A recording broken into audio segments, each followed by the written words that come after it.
There it is. So what are we gonna chatter about? I mean, we could have chatted about your floor. I mean, we could have gone a whole new way and just talked about handy around the house tips from Andy. Andy gives you tips on how to do projects during COVID. Yeah, you could have. I've done about 72 of them, approximately.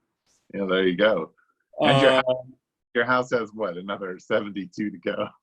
Yeah, every time you do one, you notice 2 other things, and so the list just grows. That's exactly how it works.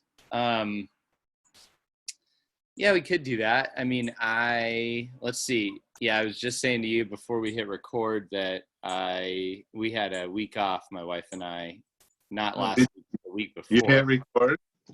I did, yeah.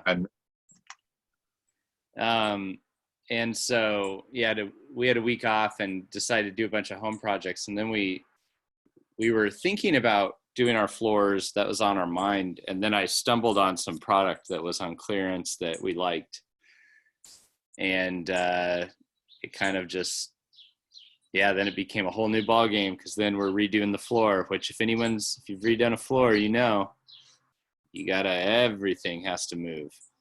Everything's got to get out of the rooms. And did you redo? Was it carpet or was it old wood or tile? What did you have to pull up? We had laminate that we pulled up, and carpet. Did you just tile? Did you lay it over you just went ahead and laid it over the glue then, because you put tile down? What we ended up doing is we got vinyl plank, like the thicker. Yeah. Yeah. Okay. And so what we were originally looking at was something that was like an imitation stone that was made out of vinyl. Okay. But we were kind of open to the wood, and then I found the wood on clearance. There's a brand I already was looking at and was familiar with, so I knew it was pretty well made. So that's kind of what we jumped on. But yeah, anyway. Cool. But did it through the whole house. There were some kind of complicated parts, because I don't like when you put down that kind of stuff, you can put transitions between doors, and that's how you usually figure out the layout. And I don't like how those look. So it gets a lot more complicated if you do it transitionless. So you have to do kind of a complete house layout, and you've got to lay some of it backwards, which means you have to like click it in the way it's not designed to click in. Okay. Yeah, it's just, there's some tricks. I had to kind of go learn those. I just knew if I was going to do this type of flooring, that's how I wanted to do it. You didn't want any transitions. Yeah, transitions are annoying because there's like 80 ways to do them, and they never look right. No, they don't. They really don't, in my mind. So for all of you that have transitions on your floor, it's not going to bring the value down of your house, but no, you can still have me over. I'm not going to judge you. Yeah. But I mean, you do have a little handyman judgment going, I suspect. Of course. Of course I do. That's when you do anything, and you can find anybody who does anything, and you're a little judgy of people who do it a different way. That's right. This happens. So, there's our topic right there. So, I just thought that. What's judge that? you for doing Zoom outside. I want to be judgy about that. Great, go for it. I don't care. I'm judgy. Podcast with birds, Yeah, it's authentic, man. And cars going by. Yeah. Yeah. Anyway, so is that our topic? The judginess. No, not quite. But so I just saw this thing, and I read an article, or skimmed an article yesterday about how Joe Rogan, the podcaster, just got this big deal with Spotify, $100 million. $100 million, yeah. And did you read the article? What's that? What article did you read? I don't know. It was like an opinion in the New York Times or something. Okay. But it was this lady talking about why his type of media is working and the other types are dying. It's kind of interesting. And I didn't do like a deep read of it. Sounds like you saw some stuff, but basically she was talking about. We probably went on the same link if Paul Vanderklay is the one. Oh yeah, that's what it was actually. Yeah, we did. Yeah, I saw what Paul Vanderklay shared. So let's get judgy about podcasts. But basically that was interesting because I thought part of me was like, I don't think this is good. I mean, here we are doing a podcast, but he was talking about the reasons that people tune into him and are stopping like consuming all sorts of other media, including, news and print. And he was just saying that people don't stop and take time, and they want to listen to something that they want to listen to you while they do something else. They want to do two things at once, basically. And this lady who was giving the opinion was also talking about how Joe Rogan he's kind of, and I've never listened to Joe Rogan. Never. I have listened to him a lot. Great. Okay. So one of us has. I have not. He strikes me as, so just looking at one picture and reading one article, I'm like, this is a non-Christian Mark Driscoll. I mean, this is somebody that, now I'm sure that's not accurate. That's just how he strikes me, is like very like, just, you hear the opinions, strong opinions, potentially not really like worried about what other people think, draws a crowd because people are like, finally somebody's just doing what they want. And it's not this like curated, filtered thing. I don't know, that's just how it landed to me reading about it. So here's why I Joe Rogan. So you're a fan. Oh, I am a fan. And you were a Driscoll fan too. It's all coming together. Yeah, there you go. I would say that they're nothing alike. So you're probably right. Joe Rogan tends to be centric to moderately liberal.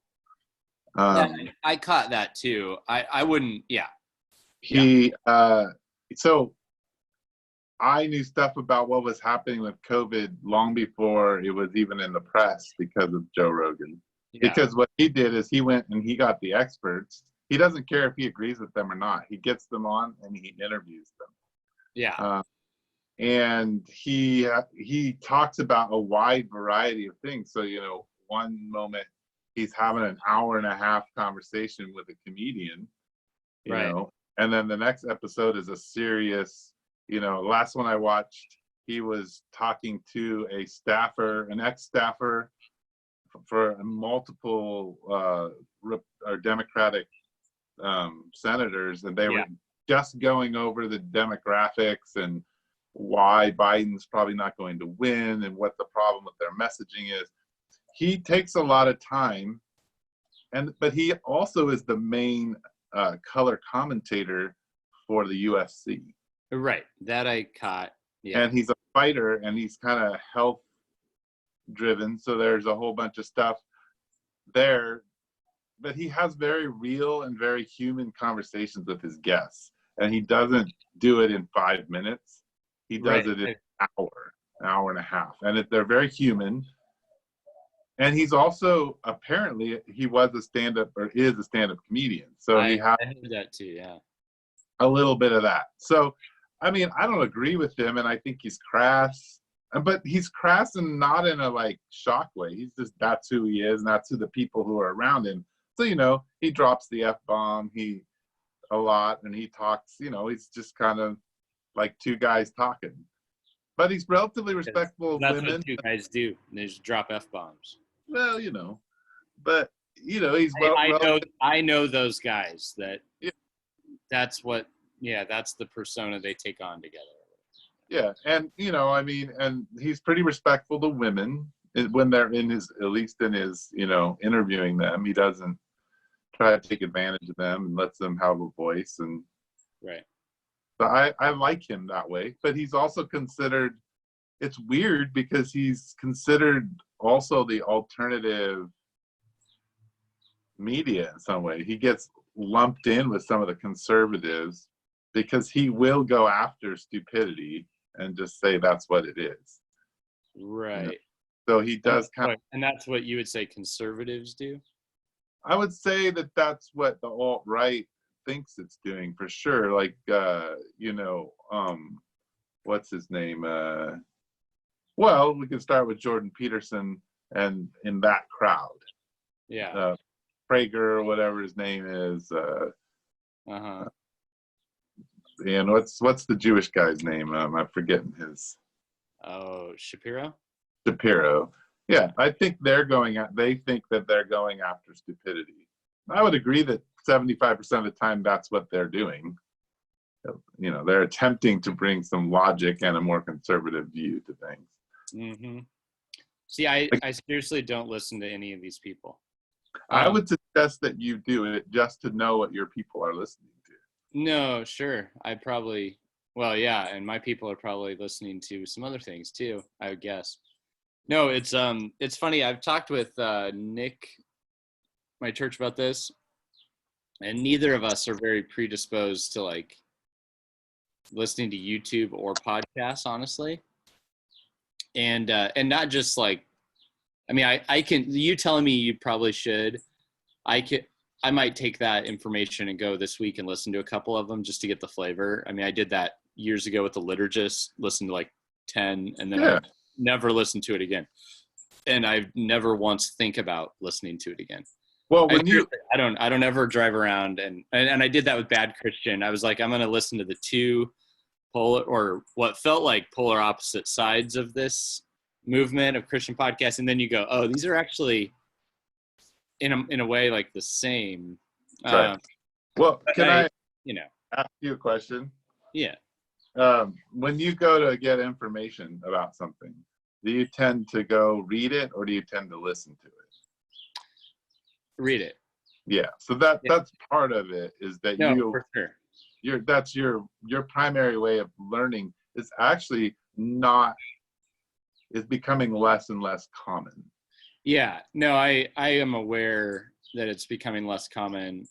I think I've been intentionally cultivating the reading side, not with news and stuff, but I've been really making goals to read more books and widen the range of books that I read. And I think it's just kind of a byproduct of that. Like the fact that I'm taking in more, I'm reading more of my news content or whatever, it's an accidental follow-up to reading more books. If that makes sense. It just feels more natural. Yeah, no, that makes sense. My primary way of learning is auditory. So even most of the books that I read are auditory, and then I'll buy the book and reference it when I'm going, because that's just how I learned in college. It was the only way for me to learn. Mm-hmm. And I think our culture is moving in that direction. And I think the reason that podcasts are popular is, when Kennedy and Nixon did their debates, they were the first televised debates. Yeah. And so when the people who listened thought Nixon won, the people who watched thought Kennedy won, because Nixon has his famous sweat pouring down his face, and people thought he looked like he was flustered and didn't know what to do, but he came across on the audio as much more in command of what he was saying, and looked like he was more confident. So I think people are moving away from I mean, YouTube, where they're willing to watch it if it's a long, kind of stretched out thing, but they're moving more towards an auditory driven thing because they don't want to be manipulated. Yeah, it seems like even a lot of the people that are taking in YouTube aren't necessarily watching it. Yeah. Yeah.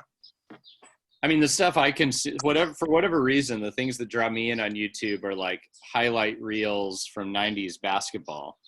That's where YouTube gets me. I'm like, yes, I want to see every time Larry Bird was faced up against Magic Johnson. Yeah. If you go on my YouTube feed, it's like basically a bunch of preachers basketball clips and comedians. Those Yeah, are there's some comedians in there for me. No preachers though. yeah, I do enjoy watching. Well, I don't know if you've ever heard of. There's a 7-minute seminary, I've heard of that. Yeah. and I really enjoy that because it's they'll grab an idea and spend 7 to 10 minutes on it, and it's just fun to hear them have to condense things that they would love to talk about for hours. Yeah, no, that is good.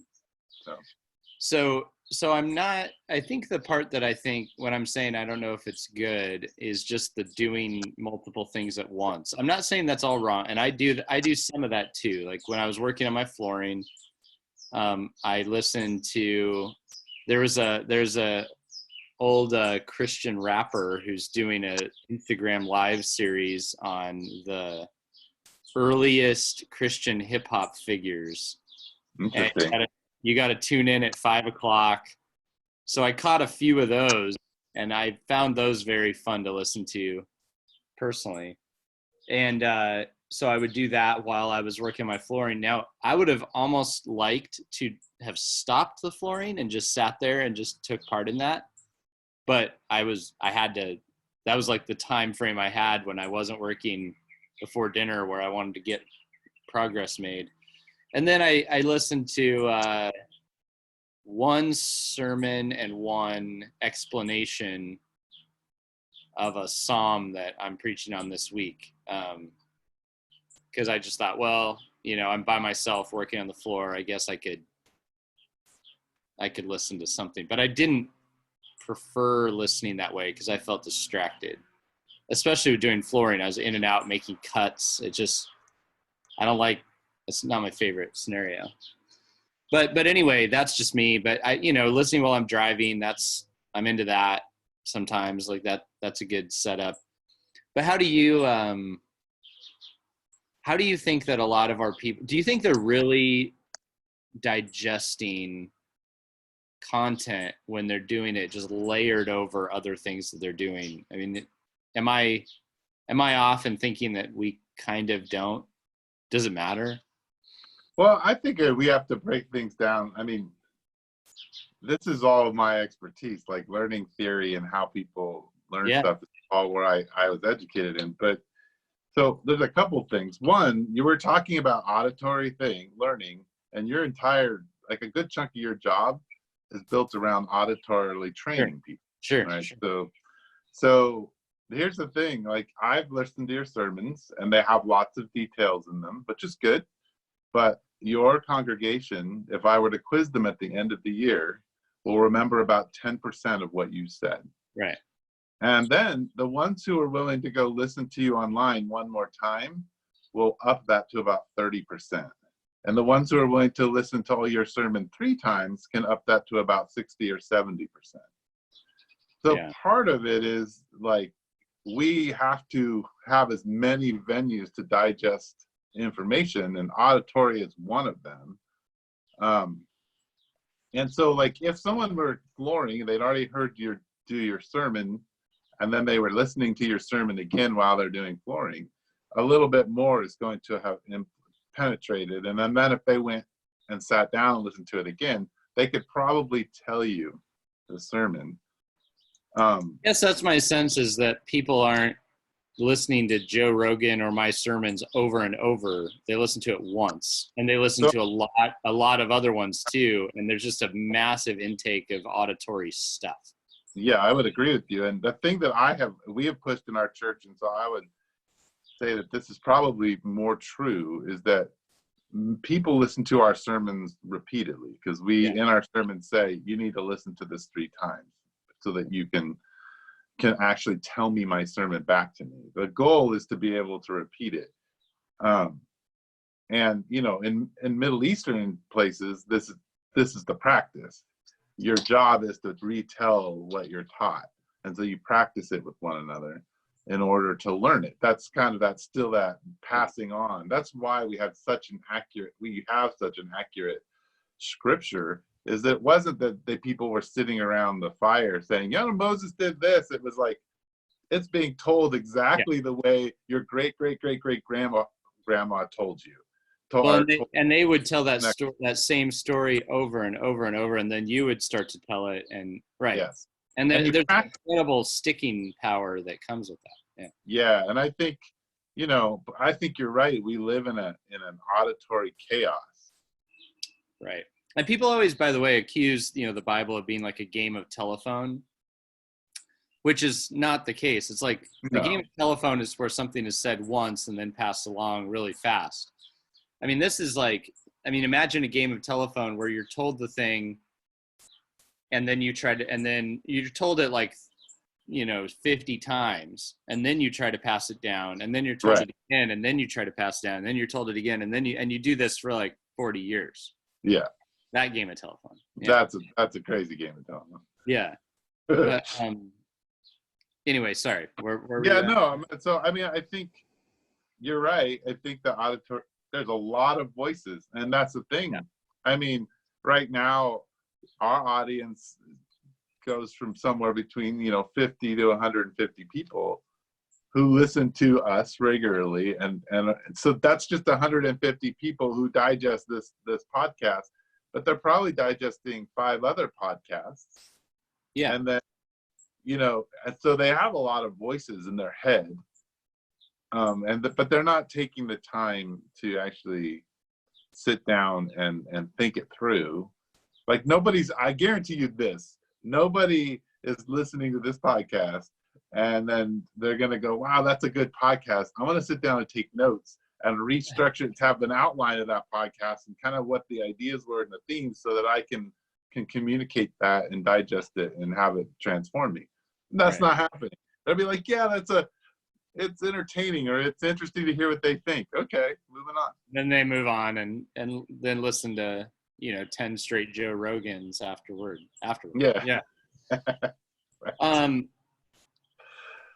Yeah, it's interesting. I thought, I'm not, obviously, like, we're doing a podcast because we want to work out our thoughts for people that, we want to do I guess like what Joe Rogan does. We want to interview each other and get each other's thoughts. It's a time for us to talk.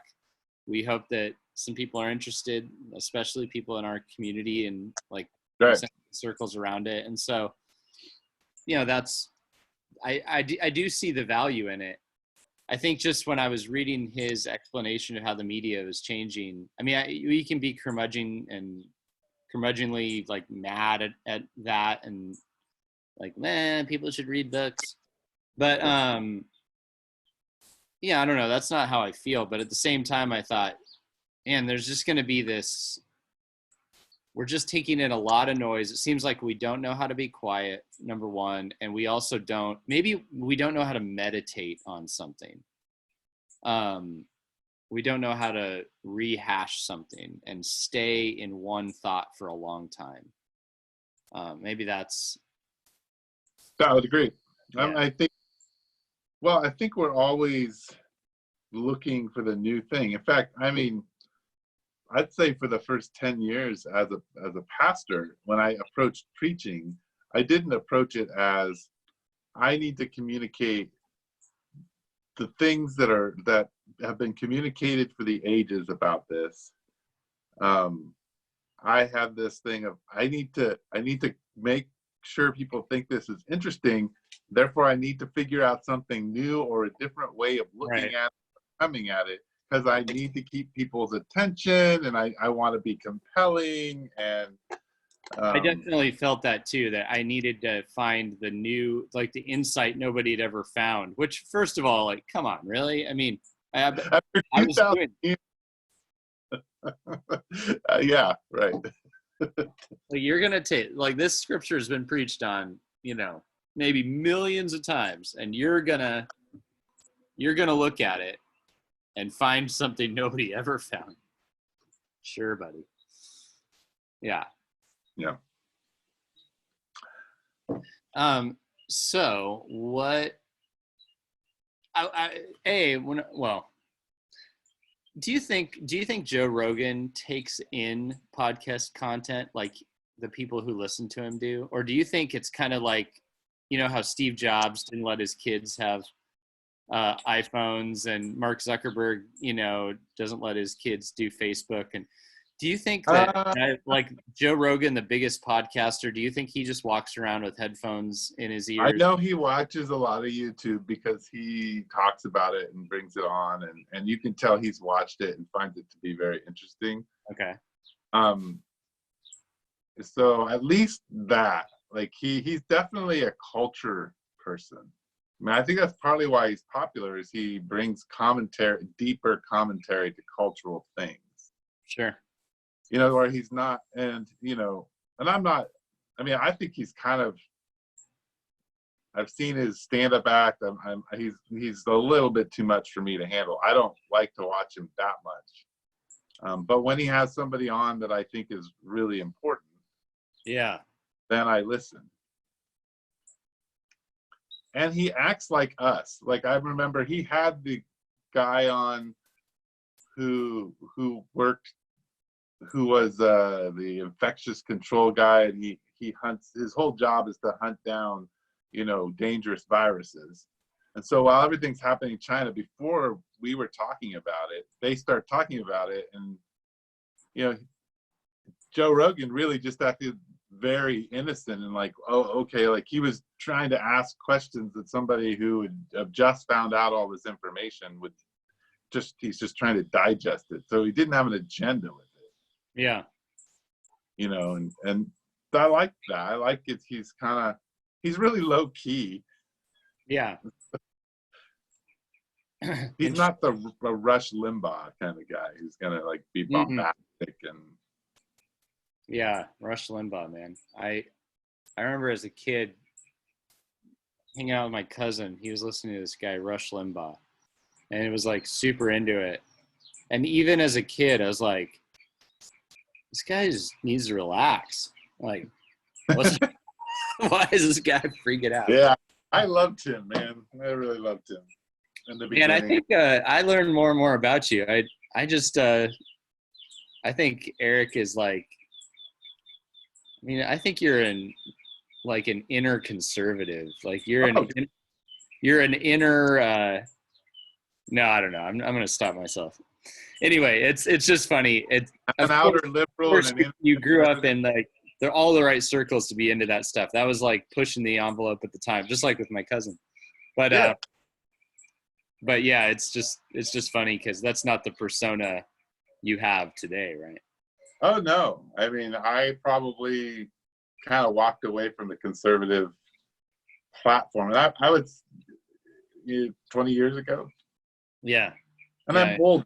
I'm 48, so 20 years ago is not that long. I mean, I was 28 years old, right? Yeah, right. Up to that time, I was a right-wing conservative. Yeah. Yeah, I don't think I've ever been a right-wing conservative. That's just, it wasn't, my family wasn't. I never really was. I've always, but then I wouldn't ever have called myself a left-wing liberal either. I'm just sort of in the middle. I got called at a pastor's group recently, the high priest of the centrists. And I went, what pastor group was that? And I went, I'm kind of back and forth on that title, but oh well. No.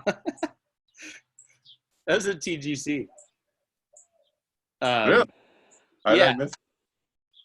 Yeah, you missed it, man. I mean, you were there. It was a private comment. Oh, okay. It was just funny. It was kind of in jest, but I always say there's truth behind every joke. Well, you are the high priest of the centrist. You can see it both ways. You're like, yeah. I could see myself as the high priest of the centrist or not. Oh, shoot. Does that mean I am? I don't know. Yeah. Speaking of that, I know that you don't want to talk about COVID. Nope. All right. In meeting. Let's go. But I just for me. Really, I guess I'm in this. I've been listening to the plans of other churches as well as you have. Yeah. And I'm just, I don't know what to do because I'm pretty concerned. Yeah. And I don't know like what to say about it all, but I just was wondering how you were feeling about this rush to get. and what Yeah, you're. I mean, I think I have multiple feelings about it. I mean, one is I definitely think that, well, I read another article the other day that was just talking about how, like, the divide on reopening. And they talked about how, in general, the people that are pushing to reopen, genuinely, when you look at the maps, don't live in places where COVID has killed a lot of people. Mm-hmm. And so they were saying, not only is it like, it's not just a media bias, like those people are literally looking around going, I don't know anybody that's died of this. This is what the heck, you know?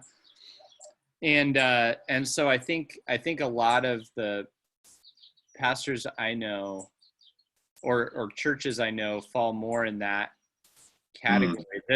But you know, people who, A, like, the media they take in is very critical of all this. B, they're not seeing it.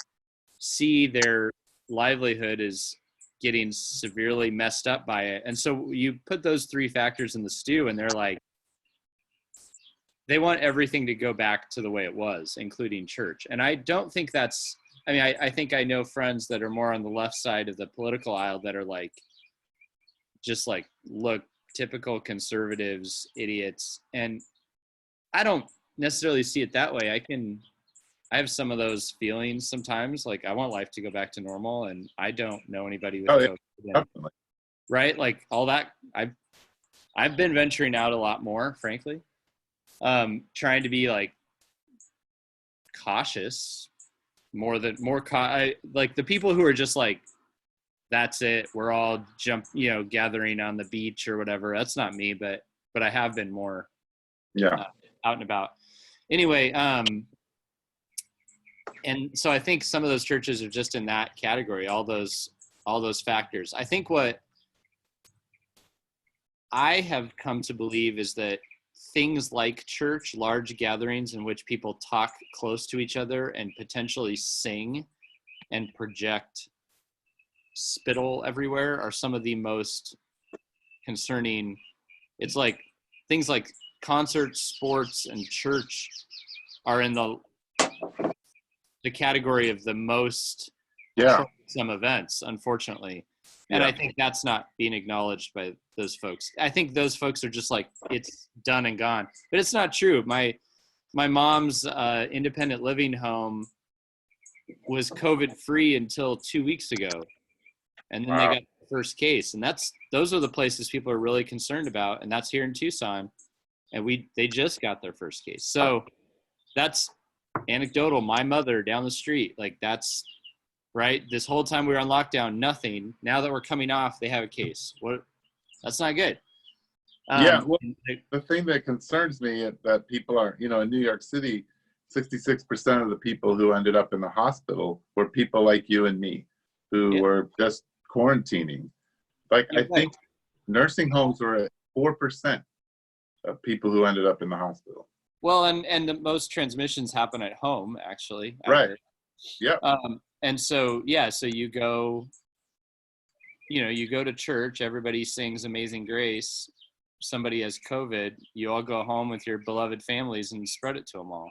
Yeah. And so now I'm saying this, and I'm like, I know there's people who will listen to this and just be like, oh, it's fear. That's not, you're living out of fear, or like, this is all manufactured. And I don't think we need to be as afraid as we were at the beginning, but I also don't think it's manufactured. Again, with me in the middle, I'm like, can't there be a balanced view of, like, can't there be a novel coronavirus that we do need to take seriously without freaking out? Like, can that tension exist? Can it be a little bit of both? What is Mission Church going to do? Have you guys talked about it? Oh, sure. Yeah. I mean, we have decided that we're not announcing a day that we're going to reopen, because that doesn't seem like a wise thing to do, just because new information seems to come out every hour. Yeah. And then on top of that, what we're going to do is transition back into what we're calling the micro churches in our homes. And I'll tell you one thing we're really not too interested in is a really awkward, socially distant church experience. Hmm. I don't think we're very interested in hosting that. Like, even if we could get back to it and like, oh, sure, just 3 chairs spaced out and masks and no like place for kids to hang out except for mom and dad's lap, and don't let them run around anywhere, and definitely no food and no Lord's Supper, and we'll have a person in a full bee suit, helping you tithe. And I'd rather wait. Like, I'd rather skip that. The full bee suit, huh? Yeah. It just doesn't sound like that to me is not like, cool, we're back to church. And I'm sure there's some people out there from a theological perspective who are like, you must return to corporate worship. And I'm like, I think we could do that without doing that. I mean, I think we could, I think we've maintained corporate worship creatively and done a very good job of it considering the circumstances.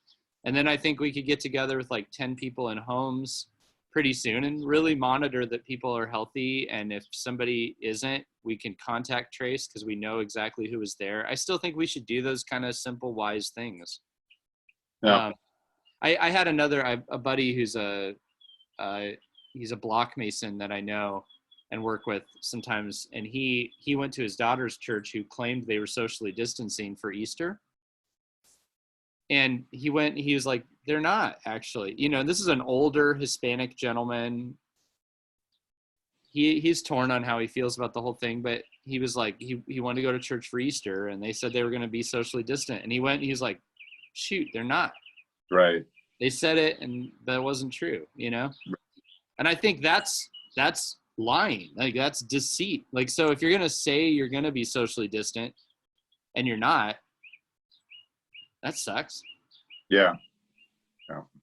Anyway, there's my mild reopening rant. I think that's I just have been wanting to have a chat about it just to hear.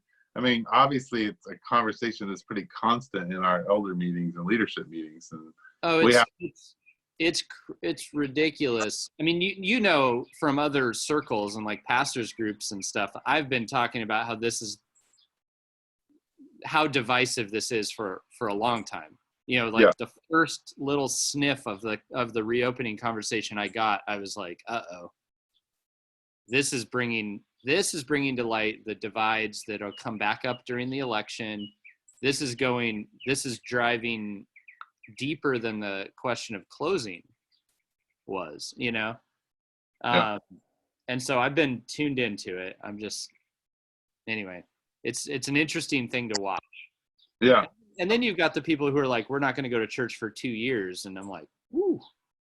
I mean, for those people, and it's interesting. I grew up I feel like my mother was kind of like this, where she was always like afraid of something bad that was going to happen. And I was like, Mom, you know what? You should just stay home all the time, except wait, hold on. Airplanes sometimes crash.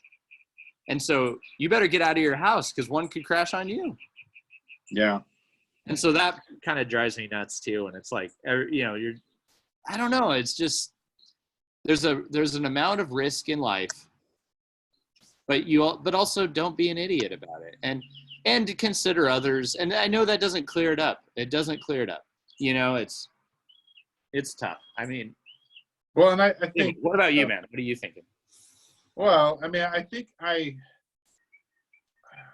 don't want to be judgmental. You are. Well, but that's how we started this, is that this is something you and I do. Not the judgment, yes, but also it's our job. Right. To gather people and to care for them and to be pastors. And when I look at all these churches getting together, I'm concerned just about the sickness that's going to be caused. And I know if my church is a micro version, because it's smaller, of some of these larger churches, then I know the concerns that, are in there that maybe people aren't thinking about, or I don't know. But for me, it's like, okay, we could do this slowly, and like you guys are, there's no rush. If you're sure your community is connected and Right. and working out their spiritual life as best they can right now, this is probably not a time churches like ours in particular are going to grow in huge, leaps and bounds. Yeah. But that's okay. They may grow. That's an important nuance to bring out that you've just brought out, though, is that a lot of the churches we're talking about, there's no other way. They don't have mechanisms built in to stay deeply connected. Right. And so outside of just showing up at church and seeing each other and feeling the sense of regularity, there's no other way to stay in touch. Right. Our churches can do that. It's not, Ours can. it's different, but we can. Yeah. Yeah. Our struggle, and listening to you guys, I think you guys are in a different place. I don't know if it's just your demographic but we have a lot of, I'd say 50% of our church is very Zoom resistant. Is very what? Zoom resistant. Our church is becoming that way. And so it is that. So staying connected has moved now more to phone calls and other versions of things. Our churches, I would say our church is getting Zoom exhausted. Not like most of them could do it. There's a small group that couldn't do it. Most of them could and did, and they're just getting tired of it. Yeah, I mean that's a big part. It's an exhausting thing. We have a number of people who just won't do it due to security issues. Oh, so you have a lot of scared people. I would say we have people who, don't, believe in safety. Safety is a big thing we push against. Safety is a big value. Yeah. Yeah. I mean, we have some too. Yeah. And I mean, not that I don't care about safety. I'm just saying that's a bad thing could happen if I did X, Y, or Z. Yeah. Yeah, no, it's there. And I think, it's also, we have a lot more Gen Xers and older Gen Xers. And so they're in that technology transition where, they're used to it and familiar with it, but they're still suspicious of it. Yeah. And that's the group that will be like scared to use Zoom because somebody could Zoom bomb you and terrible things could happen. But then also like might click on a link that causes their money to get stolen because it looked real. Right. Yeah. And also, it's interesting, the difference between we have a lot of older, and I would say older, we're talking about people in their late 30s, mid 40s who are engineers and experts in that field. And they tend to be more cautious than their, 20-year-old peers and things like that. So, yeah. The 20-year-olds have like every Cash App and just, money's flying all directions in digital spaces. And I watch that and I'm like, you're like, I'm not sure I'm comfortable with that. I like Cash App, but I don't really think it's. Yeah. Yeah. So, I don't know. True. I think the dynamic, I think it's interesting that this whole thing is reveals things about people that you may not have known even though you may have known somebody really intimately. No, for sure. I think like that's the unfortunate thing about stuff like this is it brings out your deepest differences. And sometimes those aren't really worth like getting angry at each other about. But the positive side is, like as a pastor, and I hope I said this to like our Gospel Coalition group, but if you're not paying attention to the undertones and speaking to the undertones of this time, you're not pastoring. Like this is like an opportunity to see where people are coming from, what makes them tick, what they're afraid of, what they're not afraid of that they should be, what their values are. And as I kind of suggested in our last conversation about reopening, it's very like the horseshoe theory in my mind. I think the people who are the most upset about this on both sides have the most in common. They're both deeply afraid of some things. They're both deeply skeptical of certain institutions, just different ones. They have a lot more in common than they think, but it's showing that it's putting a magnifying glass on where the differences are. And it's good to see those, and it's good to talk about those. And if we just kind of try to like blow by this and just get church open so we have tithe checks rolling in, we haven't pastored. I mean, that's, I think, my bigger issue with this outside of, I don't particularly, I think every church is different and communities throughout the country are different. So like whether or not you open up or not, at what time isn't, to me, the biggest question. It just feels like there's this push to just reopen. And I'm afraid it's just to like get things like financially stabilized and even like feeling just like normal. And that doesn't feel like a good way to lead a group of people through a troubling time. Those aren't the big questions. No, I hear you. Yeah, I would agree with you. And I think, not to say that have done it right, but I think what we have done by simply saying, okay, we're going to survey our community and make sure everyone responds. Yeah. Then we're going to build something that we think, we're going to pray over it. We're going to build it out. It's going to be very clear. And then we're going to submit it to our community to pray over, and not to like say, hey, this is the decision, but no, we're going to all pray over this and hear what the Spirit has to say together. Yeah. And in that, we actually have done it 2 weekends fasting and prayer. And the first weekend is just, all right, the elders have a plan, but we want you to actually confess your biases and your judgments before we lay that out in front of you, and have the Spirit of God speak to you about that. And then we're going to put this out in front of you and have you pray over it and listen to the Spirit. And then even in that plan, it says this is all subject to change based on, as you said, what happens as the news comes out. I mean, who knows, like in the middle of June, they could say, wow, like the coronavirus is gone, guys. It's over. Right. Like, we either found a vaccine, or we just, it actually has this life and it just dies and it's done. Or and then we're like, well, I guess the plan is over. Totally. We're back to church. Right. And why, I mean, with us not making announcements is like, something like that could happen. That's surprising. Or the reverse of that, where you go, like now we're starting to see this like rapid rise in deaths, and the government's going to have to respond to that, and we're going to have to pay attention. And so, right. That's why I think several of us thought making an announcement in our church's situation wasn't the best move. Just if we said June 15th, it's like, nah, I don't know. I mean, yeah.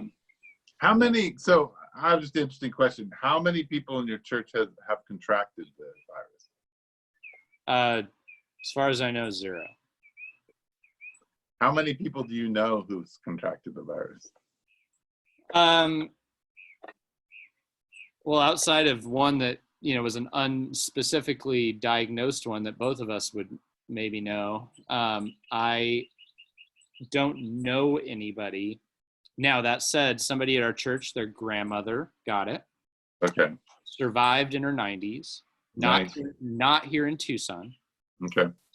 That person at my mom's independent living home, who they didn't release their identity, but somebody, that's 5 minutes down the street from me in a place that concerns me because of my mom. And then just yesterday, one of the guys I work with, said, I can't come into work. Somebody I've been spending a lot of time with has just been diagnosed yesterday. So I don't know those people, but I know people who are right. So it's actually, that is new. I would have said just nobody, except for maybe one up until yesterday, or 2 weeks ago with my mom. We know the same one, but that one and a family in our church has gotten it. Yeah. And then outside of that, I'm also in the same place you are, a friend of a friend, or somebody's contacted something, that kind of narrative. Right. But just very few at this point. Very, very few. Yeah.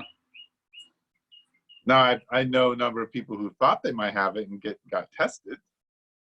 Yeah, me too. I mean, during that first week, everybody thought they had it, right? Like, you went for a jog and you're like, I have shortness of breath. It's like, well, yeah, you were running. Right. But Yeah. we're all scared. And everybody, me too, I mean, yeah, I get there's it. a lot of fear. And that's not like maybe at the beginning of a potential pandemic, you should experience some fear because, I mean, yeah, you should be afraid of drinking acid. It's not a good idea. Right. Yeah. Well, there you go. I mean, that's it's interesting to take it full circle, though, that the thing that you do, being a pastor, you're right. Like, you can't help but say, I don't think what they're doing is the right way, or I'm uncomfortable with however it is that other people are approaching this. And I think what's fascinating to me is, at what point is it just a judgment of like, yeah, okay, I don't think that's right, and at what point it is I'm contemptuous about the way you're doing things, and then at what point do I think, or down the other way is like, what you're doing is wrong and I should confront you. Right. And I would say, like, I don't, as the quote unquote high priest of the centrists, I guess, I definitely think things need to be spoken up about and dealt with. I'm just maybe a little slower to decide which those things are, because Right. and I'll tell you why, like, because I've made big mistakes of opening my mouth way too soon and expressing my opinion. And I mean, everybody who listens to this, you could tell I'm a talker, and my lack of ability to keep my mouth shut has caused me to say some really stupid things. And I think a little corrective I've started to place on myself is that my harshest opinions, I'm a little slower to share. But I do think which is really wise. Part of growing up, I think. Yeah. But there are times when it moves to actual conviction that needs to be said. I'll tell you what, before we close this out, my other, I think a part, and this is maybe more of a missional value that I have, is and I know some people don't care about this and would say you shouldn't care, but I do care what the people who don't know Jesus in my circles think about what our churches are doing. I care about that. And I think everybody should sort of care about, but I think those circles all look different. There's a million of them. But in my circles of business and church, most of the people who don't know Jesus are being more careful. And it pains me that their general sense of Christianity is that we don't care about protecting vulnerable people at this time. I know we as Christians could throw a lot of hypocrisy back in people's faces of things they don't care about. I know that. But I just don't think that's a very, effective way of going about it. Anyway, it's just a bummer that I think the general sense that they get of Christians is people who never were careful in the first place. And I know the ins and outs of the theological reasons why some churches never took this seriously. But I think a lot of those people just don't, like, if they do get it, they're offended by it. If they don't get it, they're just confused. And that, I want those people to know Jesus, and I don't want something stupid like this to get in the way of that. And that's a bummer. I struggle with that. Well, and I think as I look at the clock, this is probably a good time for us to end our very long podcast, our Joe Rogan-esque podcast. That's right.